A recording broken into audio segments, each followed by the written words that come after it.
Welcome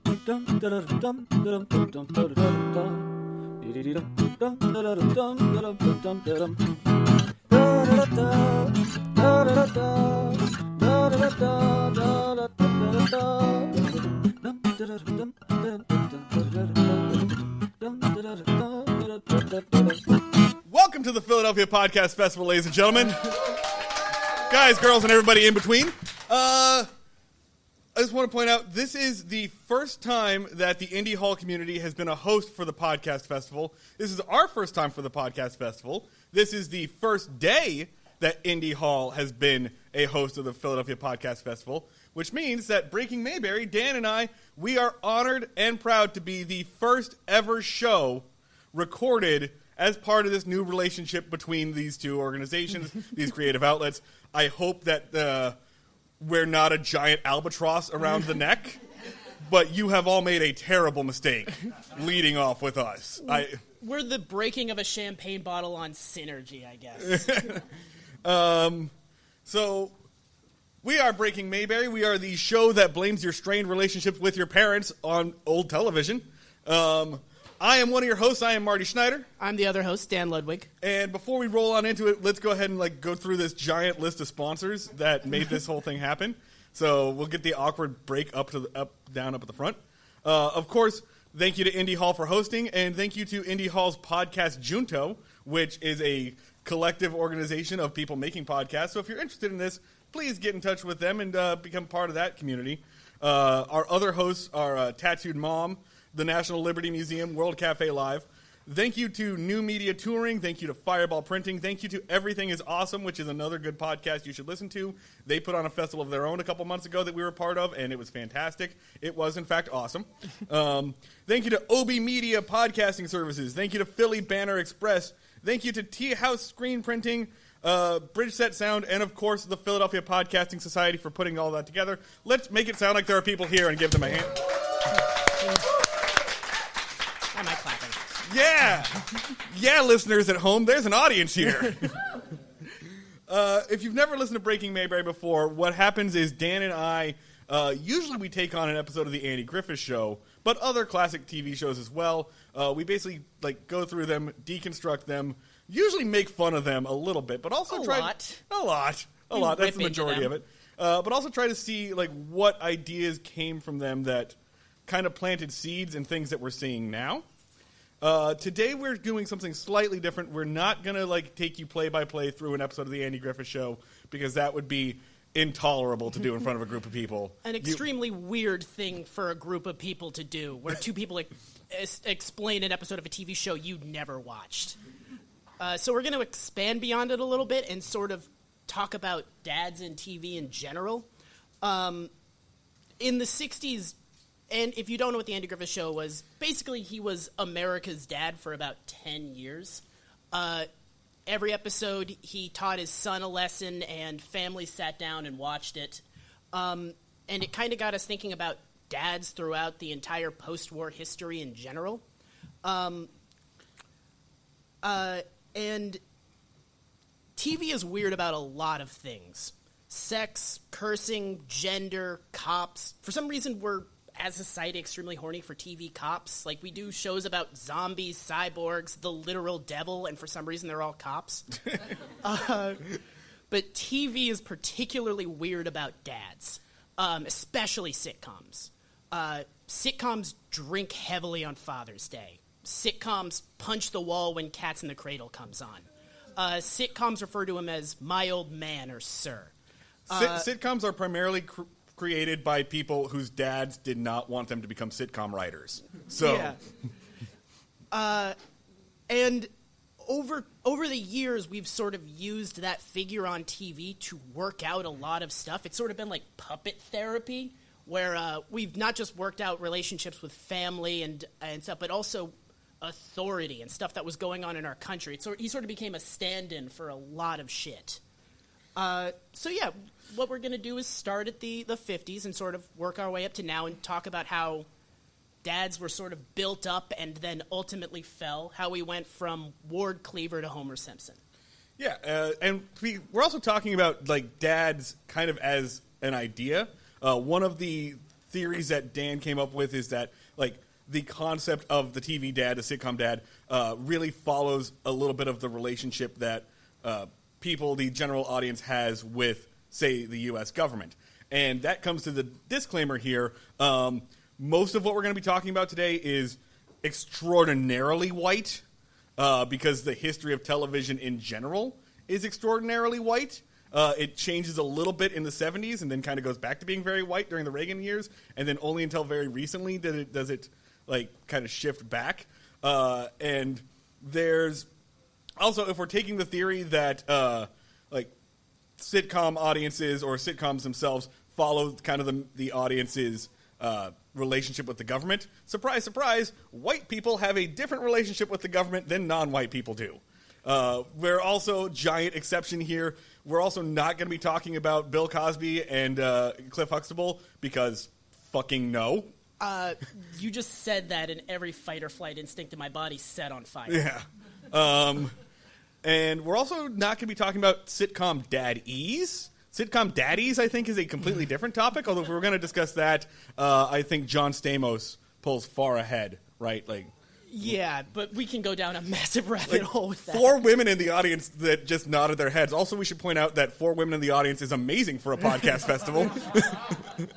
I think we're beating Chapo Trap House with that. Oh, absolutely. So, Dan, you want to take us into the introduction? We're going to go all the way back to the 1950s. Toodle-doo, toodle-doo, toodle-doo. That was the flashback noise. Yeah. Good use of audio medium. So, let's start with the 1950s, where this is sort of the advent of TV in general. It's obviously the post-war era. And the first family TV show that came on were shows like Leave It to Beaver and Father Knows Best, which were adapted from radio shows. Basically, at this time period in the 1950s, there were 3 kind of TV shows: a celebrity doing a variety hour, cowboys shooting each other, and families having mild problems. One of the first examples was Father Knows Best, as I mentioned before, which is a horrible TV show. As the name suggests, it's a show about a dad who knows everything and basically just has 3 kids that kind of suck. Like, they're not particularly stupid, they're not particularly poorly behaved, they're just not very good at anything, and the dad just kind of is mean to them until eventually fixing all of their problems. That's going to be a recurring theme, by the way. The dad, capital D dad in this case, is the person who comes in and fixes everyone's problems in that relationship. And we'll get into it later, but that doesn't even necessarily have to be an actual father. Sometimes you just have the team dad, the cast dad, who shows up and is just the one sane person that everyone relies on. He's a paternal deus ex machina. He just, like, shows up at the end, teaches a lesson, fixes all the problems, so that you don't actually have to do a resolution. You just have a figure that does that for you. So we watched the first episode of Father Knows Best, and to be fair, like a lot of what we're doing is just based on the first episode of stuff, because we watch the Andy Griffith Show every single week. We have no interest in being fair to these other shows. We watched like 10,000 pilots for this. In case you're wondering, the one for Father Knows Best is uncomfortably sexual. It has like some weird undertones that will take forever to dissect. But no, we're going to dissect them. Let's see what we can do in a minute. It's like so the plot of the first episode of Father Knows Best. So this is I think the father is like an insurance salesman or something. That's like a well-to-do 1950s gentleman. He has 3 kids. The oldest is a daughter who is like 17, 18, college age. This episode revolves around his like 12-year-old son, and then there's like a Mary-Kate and Ashley Olsen type cute little girl character. And this episode just verbally belligerent to everybody around her, because you couldn't really do jokes. Your characters just were mean. And this particular episode, the first episode, revolves around Bud, I guess is the name of the middle child. I'm making that up. I don't actually know. Sounds right. Bud sounds correct. And Bud, it's a 1950s name. Bud is going to the school dance. It's his first dance, and he's got his first date with a girl, and he's trying to teach himself how to dance from a book that is at least 50 years old that he checked out from the library. So he's trying to teach himself ballroom swing dancing. The family finds out about this, and they try not to hurt Bud's feelings and be like, hey, dude, you suck at this, and also this is not a good idea.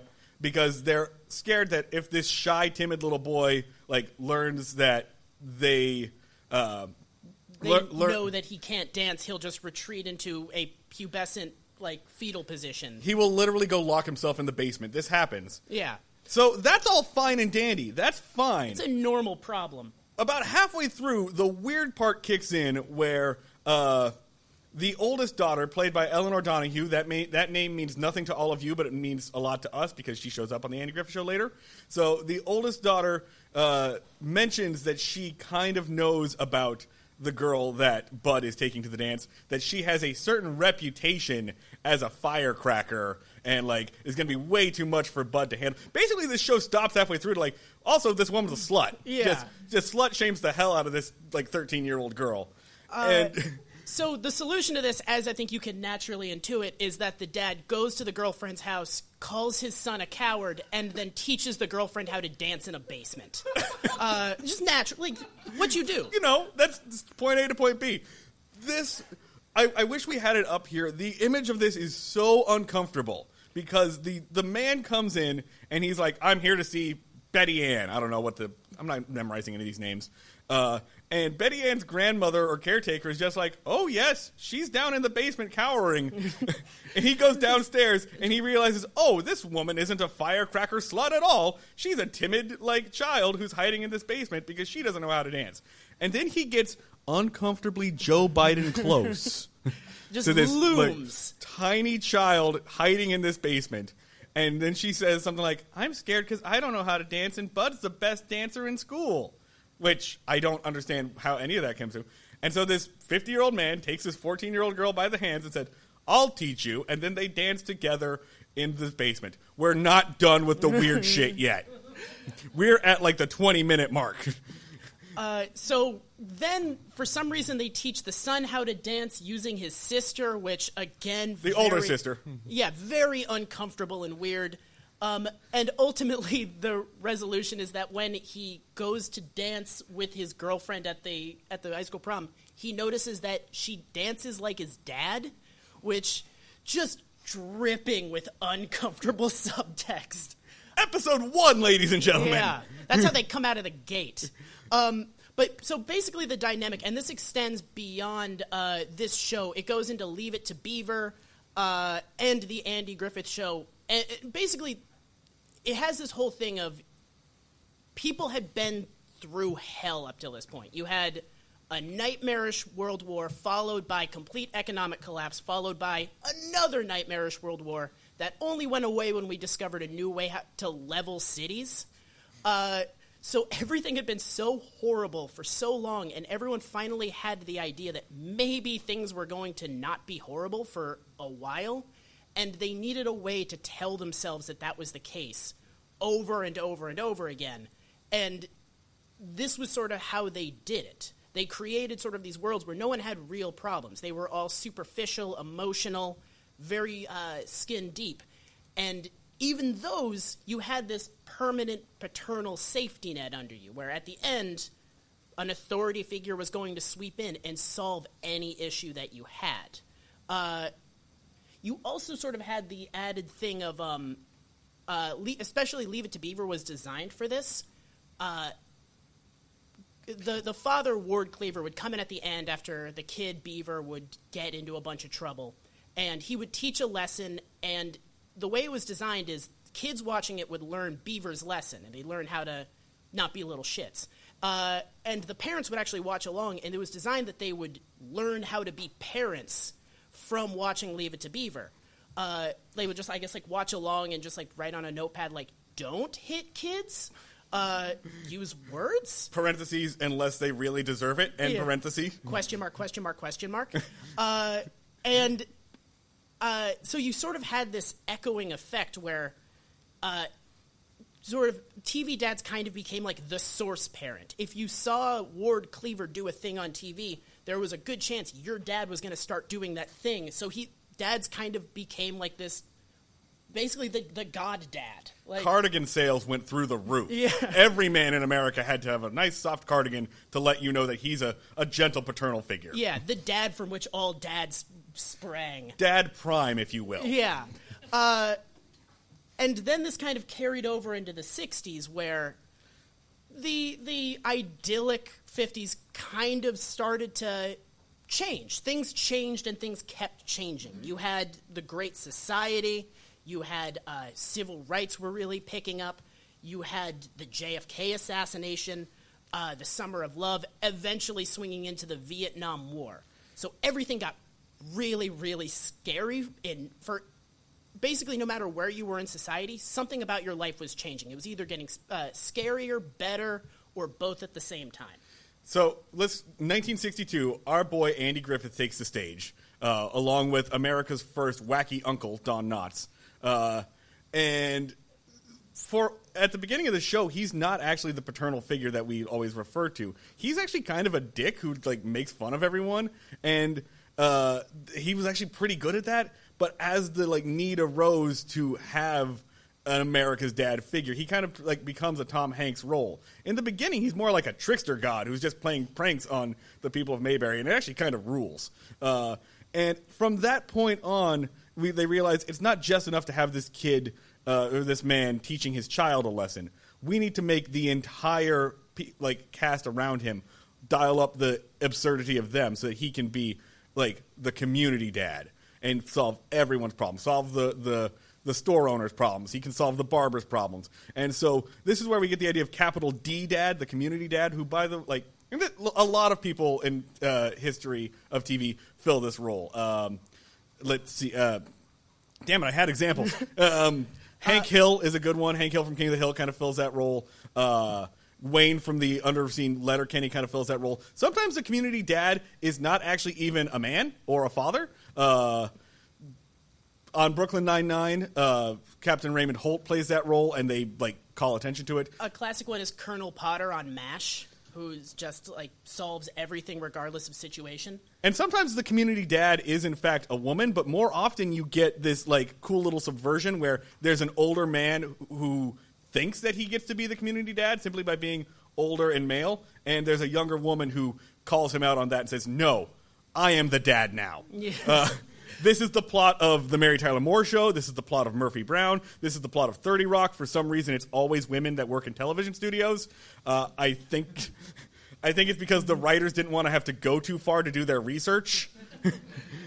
And so basically, the more unstable everything gets, the more powerful dads become. By the end, Andy Griffith is just sort of able to solve everything by snapping his fingers. He's basically Thanos. Yeah. He is omnipotent. Thanos. Reverse Thanos. Yeah. He adds half the population of the world? Possibly. Exactly. I don't know. A lot of people were doing it Mondays at 9:30 to the Andy Griffith Show. Enjoy that mental image. Christ. So one quick thing I wanted to mention is as a result of, again, we had to watch 10,000 pilots, one of which was The Real McCoys, which was a ripoff of the Beverly Hillbillies. And again, it was a terrible show, not really worth watching. But one thing that came up in the course of researching this was at one point someone tries to get a grandfather to start dating again, and he says the phrase, "You're dangling sugar before a dead horse," which really sounds like he's talking about being impotent. And it's one of the most disgusting best phrases I've ever heard in my life. On to the next thing. He did not tell me we were going to do that bit before this show. I found that yesterday, and it's just been burning a hole in me ever since. Okay, so should we move on to the 70s? I think we pretty much all get that the 60s were weird. Yeah. So on to the 70s, you sort of have a weird thing where after the 60s end, dads and families in general disappear. They just stop existing. On television. On television, yeah. No, there was... Put that little asterisk in. There was actually a great dad snap. Thanos removed half of the nation's dads. You're going to reference that fucking Infinity War 8,000 times. That's the plan. We're going to do at least one Leftovers reference, I hope. So families disappear, and the reason for this is that over the course of the 60s, as we sort of became more invested in dads as a comforting authority figure, they sort of got entangled in our idea of authority. They sort of basically started to represent, in a way, the government for a lot of people. This organization that was going to come in and solve everything, or authority in general, and your ability to rely on that. And when you get to the 70s, the 60s didn't really end. The 60s died. And the common year for that is 1968, the year of the Tet Offensive. Also the year that the Andy Griffith Show goes off the air? Yeah. Which was basically the end of the Vietnam War, this thing that had been wildly, not the end of the Vietnam War, the beginning of the end of the Vietnam War, which was this massive traumatic event where the Viet Cong attacked on a day of celebration when everything was on TV. This was also around the time that Bobby Kennedy and MLK were assassinated. So not only did you have this traumatic event that sort of showed that authority figures weren't looking out for you, you also basically had the ideas that things were going to get better killed. So everyone, in a lot of ways, were really not okay with authority during this time period. And even on the right, there was this hard push towards populism and away from the government, partially because it was seen as coddling, but also they had told you who you could and could not serve at your diner, and people were pretty pissed about that, mostly in the South. So basically, in popular culture, we're done with authority figures at this time period. And even the remaining vestiges of the family sitcom, they are completely different. 1971, All in the Family shows up, Archie Bunker comes out, and you have a dad, an authority figure, who is openly bigoted and who the audience is not supposed to agree with. And then the audience kind of winds up agreeing with him anyway because Norman Lear severely underestimated the amount of bigots that were in his audience. Yeah, it backfired hard. Yes, so the family sitcom doesn't fully go away, but suddenly there are a whole bunch of other things. Workplace sitcoms, essentially. A lot of shows about women coming into the workforce and having that, fighting their dad boss, as I mentioned earlier. Yeah, women sort of start to become characters rather than just sort of background cleaning robots. MASH itself is a workplace comedy. It's a very weirdly defined way, but it is. It's a workplace comedy, and they had a dad who was the colonel. Quite literally, dad was in charge. You had shows like Three's Company where it was sort of the norm, where you had characters that were single people who were in really precarious, weird situations. In Three's Company, a guy has to pretend to be gay so that he can live with two women in a house, the only one that he can afford. He has to constantly fool his landlord. That was sort of the norm. Somebody made a great face out there at the description of the TV show Three's Company. This was a show that was on television for several years. It was a big hit. Wildly homophobic. Basically, Norman Lear, this sort of prolific TV creator, brings back the idea of family comedies, but sort of saves it by focusing on this idea of what if the paternal authority figure isn't inherently good? What if he's not someone that you can trust and depend on? What if he's a real piece of shit? What if your dad's a shithead? Yeah. This is sort of sitcoms over the course of the 60s sort of functioned as a consensus. If you wanted to have your preconceived notions challenged on TV, you went to serious shows like NYPD Blue or Hill Street Blues, stuff like that. So we weren't at NYPD yet, but yeah. Yeah, the cop drama shows up around this time. Yeah. If you watched a family sitcom, you just kind of wanted to see stuff that you were okay with. And so it sort of they almost served as a middle ground. So you can sort of see them as kind of taking the temperature for where the country is at on a lot of things. Before we get into Norman Lear and everything that he did in the 70s, I do want to call attention to the exception that proves the rule, essentially, of Norman Lear stuff, the anti-Norman Lear, and that is another wonderful, in quotes, TV dad, Howard Cunningham of the TV show Happy Days, who is notable because he sucks, his show sucks, and he can sit on it. I have a lot of strong opinions about Happy Days because about this whole revolution that we're talking about in television where the family dynamic changes or whatever, that lasts about 4 or 5 years before Gary Marshall, another TV producer, a whiny little baby, turns around and says, well, why can't we have a show where the families sit together and the parents aren't getting divorced? Why can't we have just a nice family sitcom? Shut up, Gary. You had that for 20 freaking years. You had that for so long. So it's basically to placate his little whiny childish fantasies. And to do that, he sets his show back in the 50s. He literally takes everything back and says, this was great back when I was a kid. Why can't it be the same way? And what does he do? He recruits Ron Howard from the Andy Griffith Show. He takes the little kid from the Andy Griffith Show and he says, you're a teenager now. Let's convince people it's the 50s. Ron Howard has spent his entire life lying about what year it is. And I have a lot of feelings about this. Are we good? I'm good. And even then, Happiness after can he suck did it. all that, the only thing anyone gave a shit about was the Fonz, the single biker guy who punched jukeboxes and fucked a lot. I will say, big props to Henry Winkler for playing every baby boomer's icon for several years, and then spending the rest of his career being playing doddering morons. And so that all the baby boomers got to watch their hero, the coolest guy on the world, just turn into an absolute incompetent idiot. Henry Winkler knows exactly what he's doing, and it rules. Yeah. So we should also talk about the other exception, which is in the 70s you sort of saw the emergence of a sitcom centered around African-American families. This started with Good Times, which is a story about a poor African-American child family basically living paycheck to paycheck in abject poverty. Which you'd think would have gone over well, but this was created by Norman Lear. So be clear, this is still white dudes creating Yeah. black families. And a on fun TV. thing about this is that you think it's going to be like really well-received representation. The Black Panthers threatened to kick Norman Lear's ass for this. They confronted him in public and said, how come the only sitcom about a black family is about people that are paycheck to paycheck with an illiterate son? And as a result, Are you kidding me? sorry, Are you kidding me? You wrote an entire syllabus worth of material for this, and you didn't remember to turn off your phone? I'm a consummate professional. What can I say? This is podcasting. So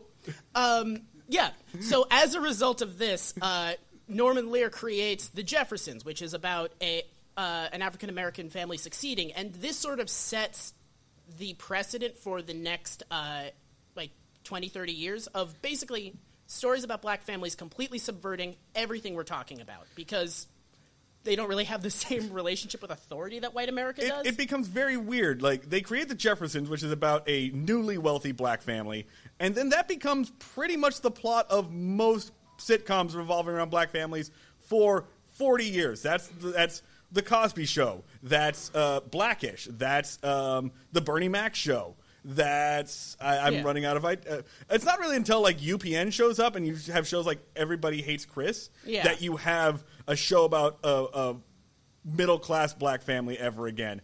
And to be clear, let's to tie this all back. Good Times, the one that started this all, kills the dad in the third season. Dad dies on Good Times. Because the actors hated Good Times so much. Because the character that coined that catchphrase, Dynamite, JJ, basically Urkeled, where he just was a side character that became so wildly popular because he had a catchphrase that the actors that thought they were going to tell real stories about life in America. I guess Family Matters completely disproves what I just said, but yeah. There's not TV that doesn't star white families is really the exception that proves the rule. Throughout the 70s, you kind of have this severe aversion from authority figures. And so, with the exception of these shows, families disappear because no one wants to be lectured anymore by a figure that represents authority in the government. We don't want to hear from Jimmy Carter. We don't want to hear the peanut farmer telling us what we should and shouldn't do. Yeah. This is also the period of Nixon. So that's true. Yeah. Not a good face on authority in general. But then the 80s come and authority becomes friendly again.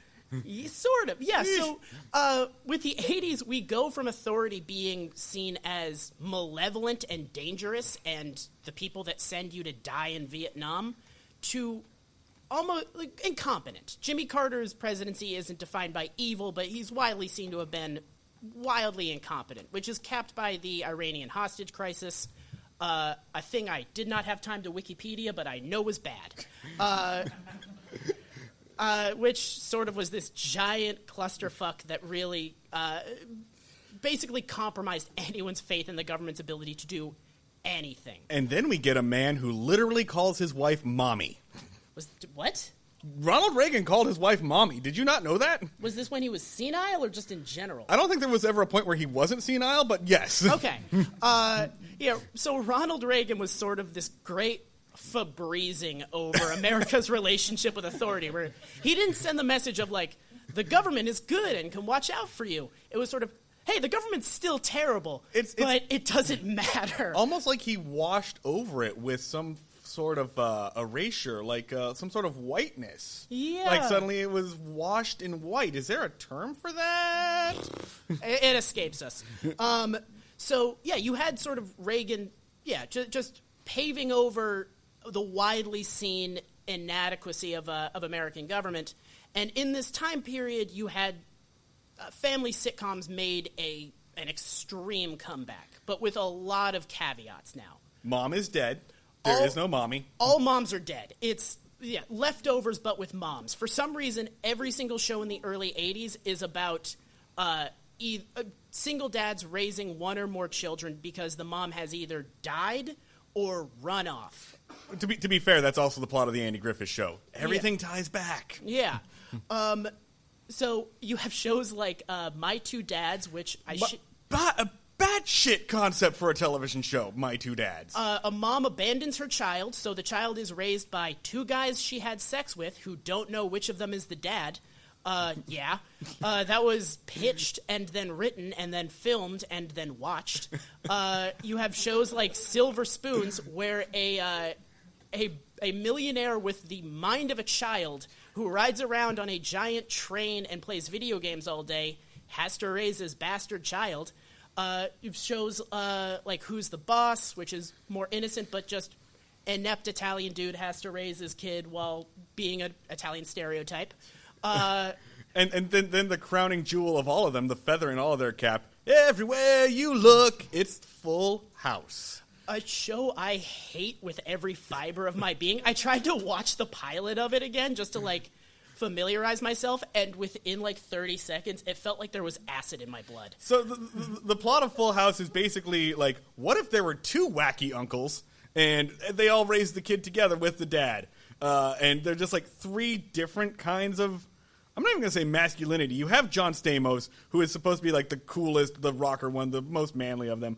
Bob Saget, an absolutely filthy comedian, playing the world's cleanest, friendliest dad. And you have this guy, Dave Coulier, Uncle Joey, who is basically doing a shitty Robin Williams impression for the entire... And watching the thing, you realize, this was really about Uncle Joey being homeless, and his friend Bob Saget takes him in and says, hey, come watch my kids so that, you can do laundry sometimes. Yeah.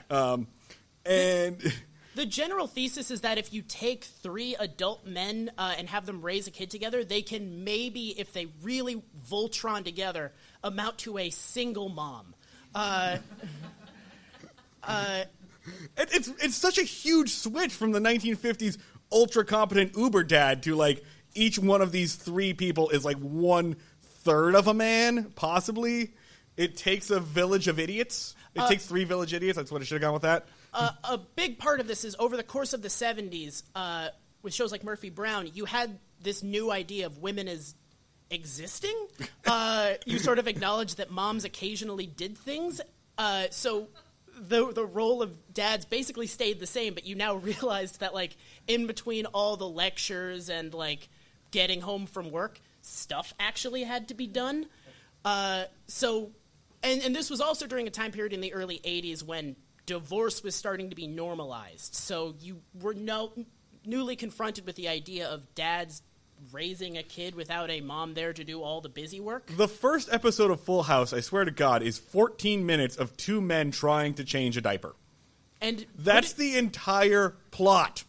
It's the worst thing about Full House is that for some reason, if two characters are mad at each other, the hang time on there being an interpersonal conflict is maybe 4 seconds before someone just goes never mind, I'm not mad at you. Here's a catchphrase. That show is 80% catchphrase. How rude. Have mercy. Yeah. Okay, those aren't landing as well as I thought. Not as big of a Full House audience as I pictured. I have a weird soft spot for Full House, though, because it's kind of part of my origin story of as a podcaster. Full House is every little sister's favorite television show. There was a period of time... for an entire summer, my little sister watched every episode of Full House, which came on 4 times a day in reruns. And I was shocked at how unfunny this show was. And I found myself watching every single day thinking, there has to be a moment. How did this show air for so long with no semblance of a joke. So I watched an entire summer's worth of Full House. Didn't have a whole lot of sex in high school, this guy. Not a huge popular. He's a podcaster, yeah. Yeah, but so I feel like that's kind of my origin. Like that is an clear sign of what I would become in the future. That is what I would go back in time and stop myself from doing if I had the ability to do so. You'll be a podcaster. That's going to make sense later. Just don't do it. Fun thing about Full House, everybody involved should probably go to jail for child endangerment, because during this entire time period, Bob Saget was cocaine. He was just more cocaine than man. And also, if you've ever heard Bob Saget do stand-up for 5 seconds, you know that he's the most disgusting man alive. And there was one particularly bad incident where they had for the baby, they had one of those mannequin stand-in things. And while all the kids were offset, Bob Saget pretended to have sex with it, not knowing that the entire time all the kids were in the green room watching on TV. So somebody should be in jail for this TV show, because that was definitely not the only horrible thing that man did. I also think that show really set up the Olsen twins for failure, because there's literally no way that you can spend your entire life, that you can be in the opening credits before you understand what shapes are of a show and turn out semi-okay. And then I thought about it and I realized those babies had to be auditioned. Someone had to bring in this baby and those two babies, and then another person had to go, these two babies are better at being babies than all of the other babies that have come in. And that entire concept should blow we should all be just shocked at how batshit that idea is. That there were baby auditions, that there are still baby auditions, and that every baby you have ever seen on television or in a movie had to audition for that role. I want us to take a moment and think about that. Okay, that's good because we're on a radio show and you can't have dead air. Okay, yeah. So we gotta keep moving through the 80s because there's so much shit. So eventually the mom comes back. This happens with shows like Married with Children, Family Matters, The Wonder Years. Roseanne shows up, and Roseanne is definitely the archetype of a female dad. Yeah. Roseanne is the dad of that show. There is a dad on there played by John Goodman, quite good. But Roseanne is the one who fixes everyone's problems. Yeah, so basically the mom comes back, and we've thoroughly driven into the ground the idea that that dads are morons. They're subhuman ape creatures that can't possibly in a million years work a diaper. And this sort of keeps going where we're exploring the idea of just paternal authority figures as benign dipshits who can't really accomplish anything to save their lives, but it's fine. Of course, the pioneer of that is Tim Allen. Dead on. Definitely didn't sound like Bowser. Tim Allen sort of pushes this idea of just dads are terrible, but it's fine, which is also part of a more individualistic streak. Everyone went from being the dad lecturing the kids to being the kids judging the parents. We, as the audience, we went from being Andy Griffith laughing at Opie to Lisa Simpson laughing at Homer. This was also during a period where advertising was much more directly directed at children, so no one really wanted to get the parents to buy shit because the kids could just take their credit cards. I want to talk about, as kind of our, when we start to segue into the other period, I do want to take a moment to talk about Tim Allen and Home Improvement as a dad, and also his later show, Last Man Standing. So Last Man Standing, which is on the air right now, is basically All in the Family, but played completely straight. It's All in the Family, but you're supposed to think that the shitty dad who's making fun of his millennial kids is the smart one. And that's so weird to me, because the plot of literally every episode of Home Improvement is, here's Tim. He's a huge toxic masculinity dude who doesn't know anything, and in order to fix any problem, he has to go to his liberal NPR listening neighbor, probably gay neighbor, who tells him, hey, Tim, you can't see this on the radio, but I'm covering my face because I'm Wilson at this point, who says, hey, Tim, maybe you should talk to your wife like a person. And then he goes back and he's like, hey, Wilson says that persons are wives now? And somehow that solves everything. That was literally what he did for 7 years. And he's like, he missed the entire point of his own character. Tim Allen sucks, and he should be in jail. For the only reason he's not in jail is that he snitched on a bunch of people, like when he was a coke dealer in Detroit. For the three people that didn't know that, Tim Allen used to be a coke dealer. Yeah, and he should be in federal prison right now, but he squealed. Yeah, he can't go back to Detroit because someone will murder him. So into the 90s, where you have this general decline of dad, we roll into the Clinton era, which is defined by like Clinton being fun, but also sexual predator. Everybody's horny dad. Yep. So you have Clinton sort of really reinforcing the government is just sort of something to not be trusted or believed in, but also it's fine because everything's good. We can chill with it. The free market's taking care of it, so whatever, that the government is ineffectual and the worst.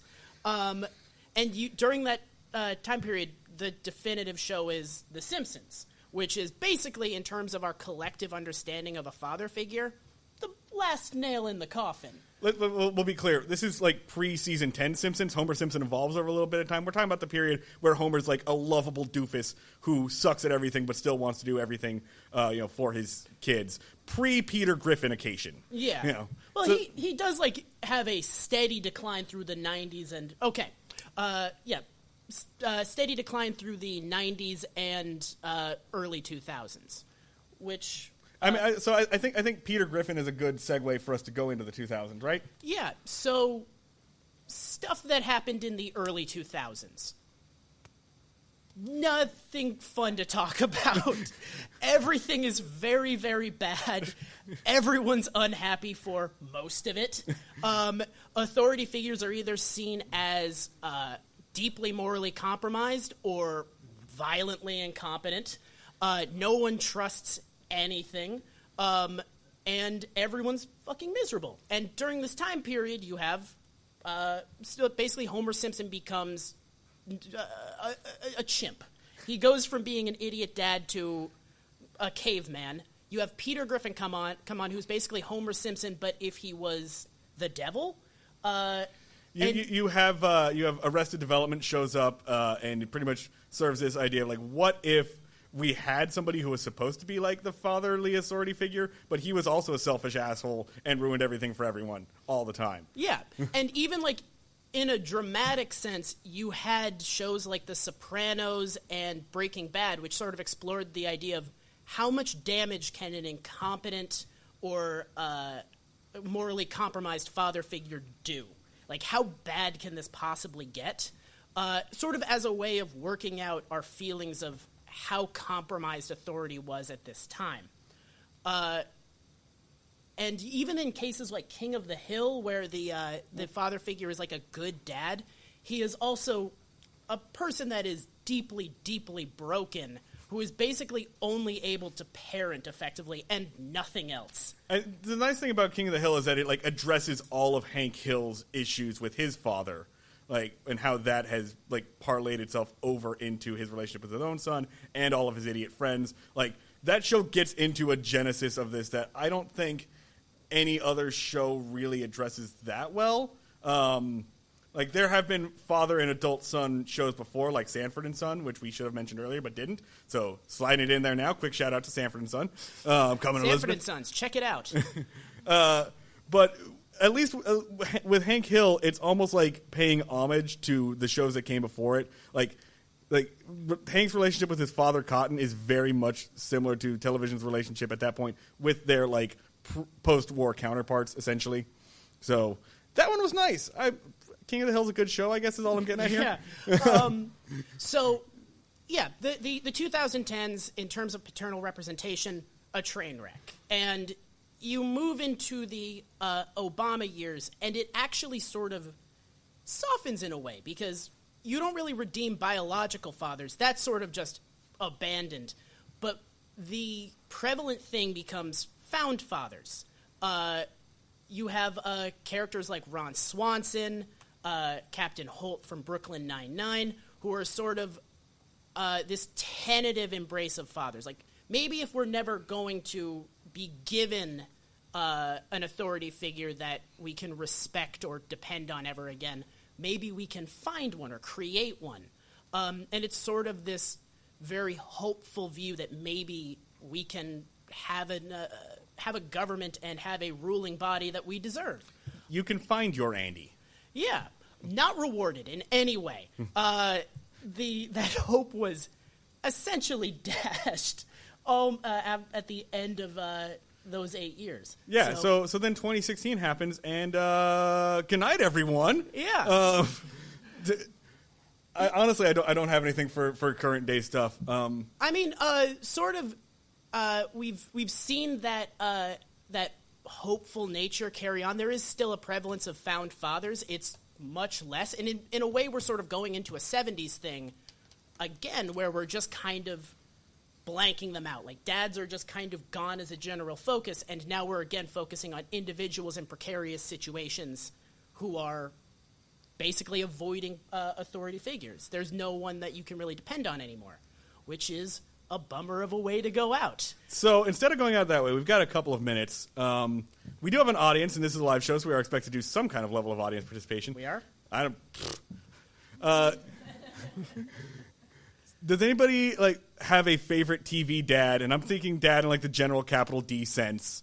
So your favorite TV dad could be in mom that you that we missed, or somebody that we didn't comment on enough. TV dad that you want us to talk about, and we'll tell you how much we think they suck. Twin Peaks, you guys seen Twin Peaks and Laura Palmer's Okay, The Laura, one that... Wait, can I spoil the ending of Twin Peaks? This is a podcast festival. Anyone listening to this will have seen Twin Peaks at this point, you bunch of nerds. The one that did the murder? I mean, that one kind of writes itself. Sorry if you're in the room and you haven't finished Twin... Yeah. Yeah, that one's kind of a layup of, good dad that kills his daughter. I mean, that's during the 90s when we are kind of working on this thing of paternal figures that are ultimately untrustworthy, basically due to, the nice face that Reagan and Clinton put on, and then they did horrible things like Iran-Contra, and that one time Clinton bombed an aspirin factory by accident. So you do sort of have oh yeah, that happened. You do sort of have this sense of untrustworthy safe figures. So I think that sort of tapped into that. Yeah. Anybody else? Any other dads we missed? Goldberg's Fresh Off the Boat.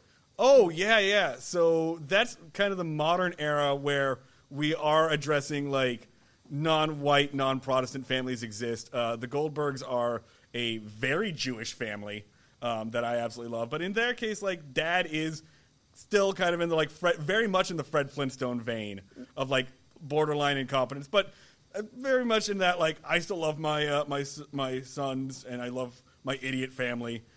He fixes problems, but he also causes as many problems as he fixes. Well, it's part of the Jeffersons thing, where the paternal figure, when you stray from the typical Anglo waspy norm, the quirkiness of paternal figures really becomes about accepting each other's idiosyncrasies and flaws because we need to band together to fucking survive this nightmare together. Also, I would say that both of those shows are actually about the mom. Yeah. So, especially Fresh Off the Boat is about the mother character. Yeah. So, dad takes a back seat. What up? What else we got? Oh, Fresh Prince was the other example I wanted to mention earlier. That's another one where, the black family having money is the entire plot of the show. Yeah, Uncle Phil, one of the greatest TV dads, I think, of all time. Despite what the name suggests. Right. And there's also that great moment in, classic episode of TV where Will realizes he's never going to get a relationship with his actual dad. And he, breaks down crying, going, why don't he want me, man? And it's such a heartbreaking moment. And that kind of, ties directly in. That might be the beginning of the found father point. Yeah, I can't believe we forgot to mention Fresh Prince. Yeah, that was an example that I wanted to mention earlier. Solid call. Yeah. We ran through 800 TV shows. I wrote a college thesis. I have a syllabus in front of me. He has so many notes. People. Are we? I think we're about ready to wrap up. I don't know how we got. We got 2 minutes. Anybody? One more, Dad. Boy Meets World is interesting, right? Because there's two father figures on that show. There's the actual father. There's Mr. Feeney. And in the early episodes, there's a teacher that kind of stands in as a father figure.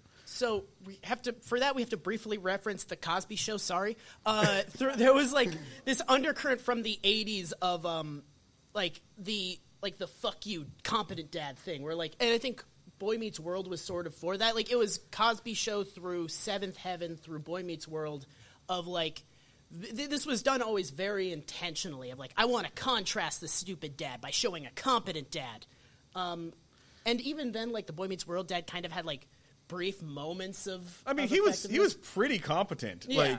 Like TGIF, like that whole lineup in general, Fridays on ABC was about like semi-competent, semi-decent nuclear families, and they kind of became like what everyone wanted to be in the 90s. You either wanted to be single and have the friends life, or you wanted to be like a family that was solid enough and to have the Boy Meets World Family Matters kind of life. And I think that made a lot of people deeply unhappy. Because those aren't really achievable. Not particularly. All right, that is our time, ladies and gentlemen. Thank you for sticking around for Breaking Mayberry. You can listen to us on all the podcatchers of your choice. Please rate, and review. Thank you to Indie Hall. Thank you to the Philadelphia Podcast Festival. We will see you all down at the fishing hole. Y'all come back now. That outro means nothing to this. That outro means nothing to all of you.